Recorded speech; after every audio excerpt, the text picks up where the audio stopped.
Imagine spending your entire life surrounded by people, sleeping beside them, eating beside them, walking beside them, working beside them, and almost never being truly alone.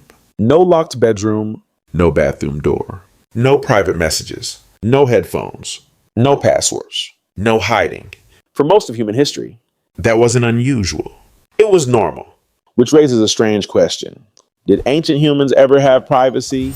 Or is privacy one of the newest ideas our species has ever invented? Today, privacy feels essential. We get uncomfortable when someone reads our texts. We feel exposed when someone overhears a conversation. Many people dream of escaping to a quiet cabin where nobody can bother them. Privacy feels natural, almost sacred. But the deeper you look into human history, the stranger that assumption becomes, because the human brain did not evolve in apartments. It evolved in tribes for hundreds of thousands of years. Humans survived in small groups, usually between a few dozen and a few hundred people. Your survival depended on those people that helped you hunt, protected your children, shared food, warned you about danger, taught you what plants were safe to eat. Without the group, survival became much harder. And when you live that closely with others, privacy becomes difficult, very difficult. Imagine a hunter-gatherer camp. Families sleep around fires. Children run everywhere. Conversations happen in the open. Meals are shared. Tools are shared. Knowledge is shared. Life is shared. Even your problems become everyone else's business. Someone notices when you're sick. Someone notices when you're sad. Someone notices when you're angry. Someone notices when you're acting strangely. In a modern city, you can disappear into anonymity. In a prehistoric tribe, disappearing was nearly impossible. Everyone knew everyone, and everyone watched everyone. At first, that sounds terrible. Many modern people immediately imagine stress. No boundaries, no personal space, no freedom. But here's the twist. The human brain may have evolved expecting exactly that environment. Because for ancient humans, being constantly observed wasn't always a threat.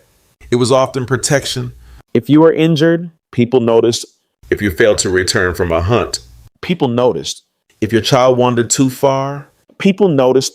The same eyes that limited privacy also increased safety. And safety mattered more than privacy. Far more. Think about your own brain. Why does loneliness hurt? Not emotionally, biologically. Research consistently shows that social isolation activates many of the same stress systems involved in physical danger. Your brain often interprets prolonged isolation as a threat. Why? Because for most of human history, isolation was dangerous. A lone human was vulnerable. The tribe was survival. This creates an uncomfortable possibility. What if the modern obsession with privacy sometimes conflicts with ancient social instincts? What if the brain wants two things at the same time? To be left alone and to belong. This tension exists everywhere today. People complain about social pressure, then feel lonely when nobody calls. People want independence, then feel disconnected. People move into private homes, then wonder why they feel isolated. The primitive brain carries competing needs. Privacy provides control. Connection provides safety. And modern life often pushes those needs apart. But ancient humans weren't completely without privacy. Not exactly. They found smaller forms of it. A solitary walk. A hunting trip. Time gathering food. Moments by a river. A quiet place beyond the campfire. Privacy existed. It was simply different. Less architectural. More temporary. More fluid. You didn't own privacy. You borrowed it. And that distinction may matter more than we realize. Because modern privacy often becomes permanent. Entire days can pass without meaningful interaction. You can work remotely. Order food remotely. Watch entertainment alone. Communicate through screens. Sleep alone. And repeat the cycle. The ancient world rarely allowed that. The tribe constantly pulled you back into social life, whether you liked it or not. But there's another strange consequence of ancient living. Reputation. When everyone knows everyone, reputation becomes extremely valuable. Ancient humans lived in what psychologists sometimes call a high transparency environment.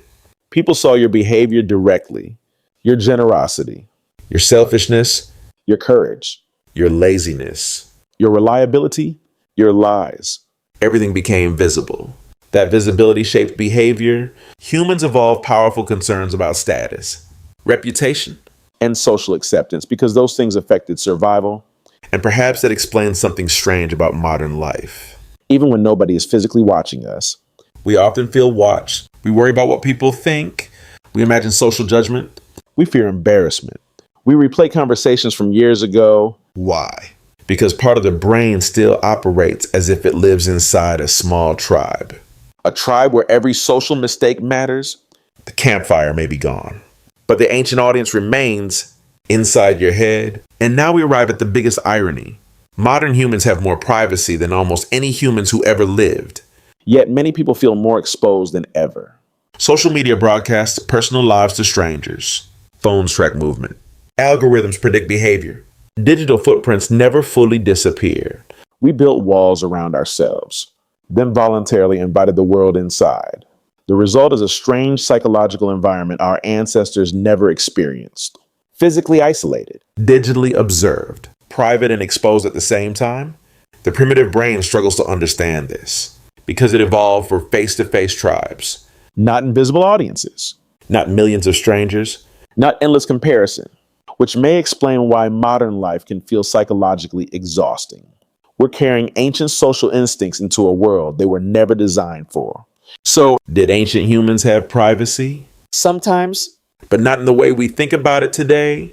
for most of human history, Humans lived close together, shared nearly everything, and spent very little time truly alone. the goal wasn't privacy, The goal was survival. and survival usually meant staying connected. Perhaps that's why complete isolation feels uncomfortable for so many people. The ancient brain still remembers a world where being alone could be dangerous, even if the modern world tells us otherwise. Privacy is valuable. But so is belonging. And somewhere between those two needs lives a tension every human still carries. A tension inherited from thousands of generations who slept beside a fire instead of behind a locked door. Your brain remembers more than you think. If this changed the way you see modern life, subscribe to Primitive Mind for more strange truths about the human mind.